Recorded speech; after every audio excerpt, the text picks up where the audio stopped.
Prices. Live from Waterford and Dungarvan, this is Waterford at 1 News. Good afternoon, I'm Karen Tomkins. Today's top stories: the Supreme Court will seek clarity from Europe on issues arising from an appeal on phone data retention and access. The Taoiseach says his approach to potentially entering government hasn't changed. MasterCard is creating 1,500 new jobs in Dublin.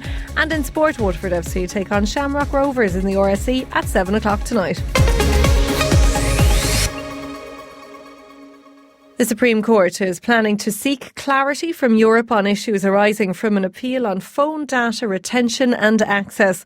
The appeal was brought before the court last year after convicted murderer Graham Dwyer won a significant legal challenge in 2018. Mobile phone evidence played a crucial part in the successful prosecution of Mr Dwyer for the murder of Elaine O'Hara. However, the High Court ruled that the law, which allowed his data to be retained and accessed by Gardaí, breached EU law. This morning, Court 3 was full to capacity for the first ever sitting of the Supreme Court being held in Waterford. Chief Justice Frank Clark delivered the 7-judge court's majority judgment. I am not satisfied that it can be said that the answer to any of the 3 questions on which I've just touched is act clear in that sense.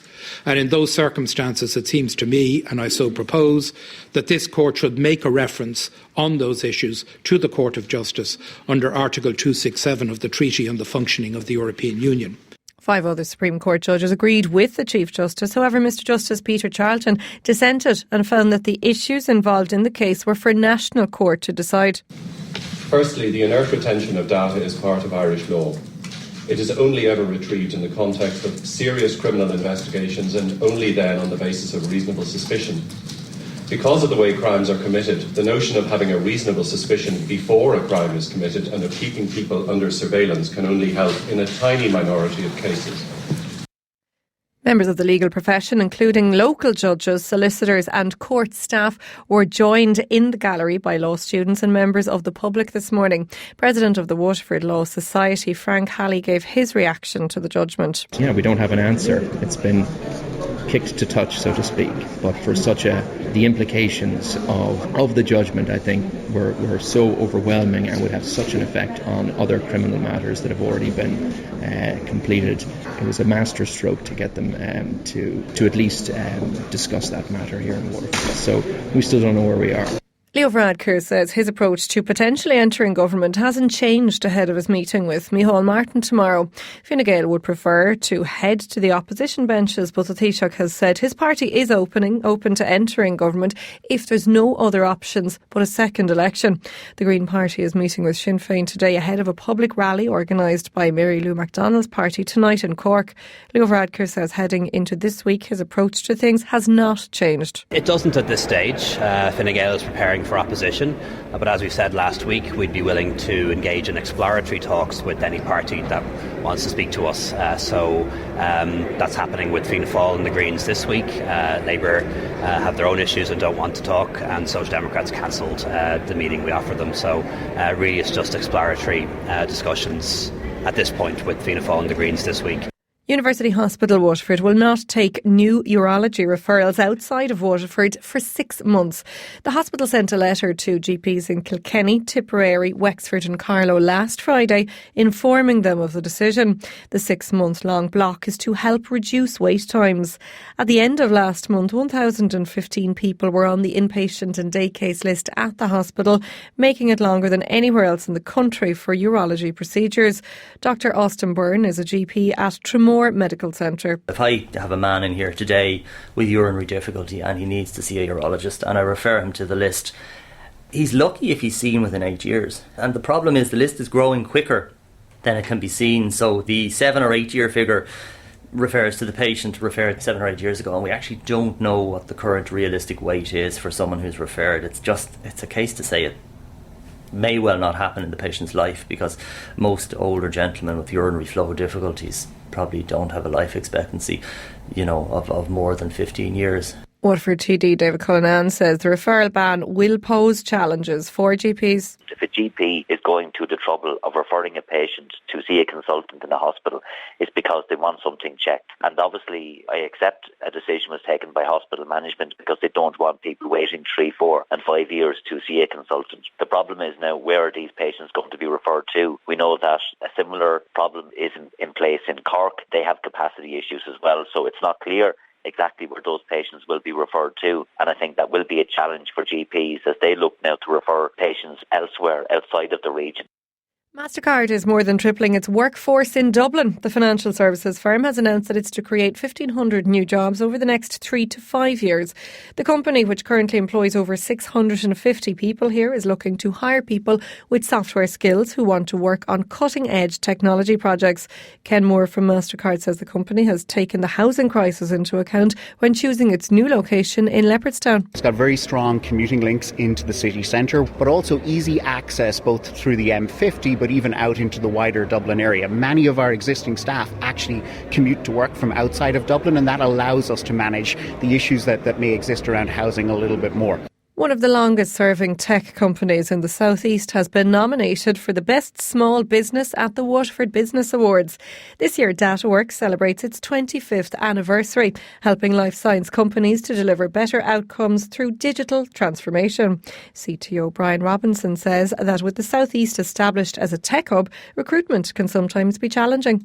The biggest challenge in our sector is recruitment. It is getting more and more difficult to find people now because if you look around the southeast, I think there's something like 50 to 60 companies very close to here that are also looking for people. So whereas before when we started up, there was 2 or 3 companies that would be taking people out of WIT. Most of those students would have been leaving and going elsewhere. And now all of those companies are trying to pick them up. So it is becoming more difficult. And the Waterford Business Awards take place this Friday, the 28th of February, where the winner to this and all 13 categories will be announced. Gardaí are warning the public that there's been a significant increase in the detection of movie prop money in circulation. The notes, which are often marked as movie money or prop money, bear a strong resemblance to genuine notes but do not have the security features. Notes in varying denominations representing a value of more than €430,000 have been seized following recent mail centre detections. Gardaí are advising businesses to report anyone they catch trying to pay with prop money to them immediately. And Lauren Hill, Groove Armada and Sinead O'Connor have been confirmed for this year's All Together Now festival. Iggy Pop will headline the festival, which will take place at Curramore Estate in County Waterford from the 31st of July to the 2nd of August. Rufus Wainwright, Girl Band and Saoirse Richardson are among the other acts set to take to the stage over the weekend. Music promoter Mick O'Keefe told Damien Tiernan on Daisha today that the lineup offers something for everyone. Yeah, for a music fan, which I think this festival is all about. I mean, they never from the start spent the huge money on those massive headliners like Kings of Leon and the Killers or whatever, but for a music fan, that lineup is pretty spectacular. What the lads have done here is that they're acts that are, suit their audience totally and probably wouldn't be as in high demand as some of the other big hitters. And then on the DJ side of things, they've got some good names, Mano Latuff, DJ Koze, who everybody in that particular scene loves. So they've got a great spread of music. WLR Sport.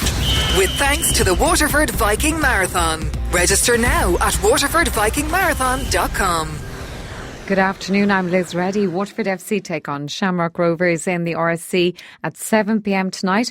The Hoops had a 6-0 win over Cork City on Friday night. Speaking after the 2-0 loss to Bows on Friday, Blues manager Alan Reynolds said they'll dust themselves down and get ready for tonight. At times we look everything we are as a new team. We didn't... You're looking at the times going, the fellas know each other and ready to play. You can only ride your luck so many times. Like I felt last week, only for Brian Murphy, we could have lost the game. So it's going to take time, that's for sure. And we just keep working hard. Adrian Flanagan will have updates here on WLR FM tonight. 2 of tonight's 5 Premier Division games have been postponed. The meeting of St Pat's and Derry City at Richmond Park has now been called off after a pitch inspection this morning. It follows the postponement of Finn Harps versus Shelburne in Ballybuffet after heavy snowfall in the northwest. 2 other games are set to go ahead at 7:45. Champions Dundalk host bottom of the table Cork City and Bohemians face Sligo Rovers at David Dalymount Park. Liverpool can move within just 4 more wins of a first title in 30 years tonight. Jurgen Klopp's runaway Premier League leaders welcome struggling West Ham to Anfield tonight, looking to regain their 22-point lead at the top. In rugby, Ulster's Guinness Pro 14 meeting with Benetton on Saturday has been postponed due to fears over the spread of the coronavirus. More than 100 cases of the virus have been confirmed in Italy, with sporting activities in the north of the country suspended at the weekend. Ulster were due to face the Conference B side this weekend, but a statement from the league has confirmed that it will now be rescheduled for a later date, with the meeting of Zebre and the Ospreys also postponed. Six Nations winner with Ireland, Waterford's Niamh Briggs, says out-half Johnny Sexton put himself under too much pressure in yesterday's 24-12 loss to England in Twickenham. Niamh was surprised to see Sexton off form. You know what, sometimes you just put a huge amount of pressure on yourself, your captain. It was a case of that yesterday, and obviously that mistake then rattled him maybe, and he's fewed 2 off the tee. I'd never seen him kick like that before. 2 of them, maybe 1, but yeah, 2 is surprising, and pressure can do different things to people, and when you try and take on too much of it, and maybe that was it, and maybe that's what rattled him. You hear the full interview with Niamh Briggs on the ball, presented by Tomás McCarthy here on WLR from 6:10 this evening. 16 each, 34 minutes gone, and the ball breaks for Waterford. What can they do with this chance? Peter Hogan, and sends it over the bar there. He ran onto that ball. He's done it for Ballygunner. Now he's done it for Waterford. Great finish there by Peter Hogan. We needed a score. We got it. Hogan delivers when it was needed. WLR's Kieran O'Connor's commentary there, as Peter Hogan was the hero when Waterford hurlers snuck past Galway 17 points to 16 at Walsh Park yesterday afternoon. The sides were level 8 times before the Ballygunner super sub struck a last minute winner. Pádraig Manahy was top scorer for the Daisha with 8 points. It's 3 wins from 3 for Liam Cowell's men in Division 1A, ahead of trips to Tipperary and Limerick. He says it was good to get a game like that to test their resolve. I thought when we let the 4 or 5 point lead kind of come back to a point, our battling qualities and our composure to sticking to the plan and staying working hard and not giving away silly frees or stuff like that, so overall it was an enjoyable game from an intensity and work ethic point of view. Sports news on WLR thanks to WaterfordVikingMarathon.com.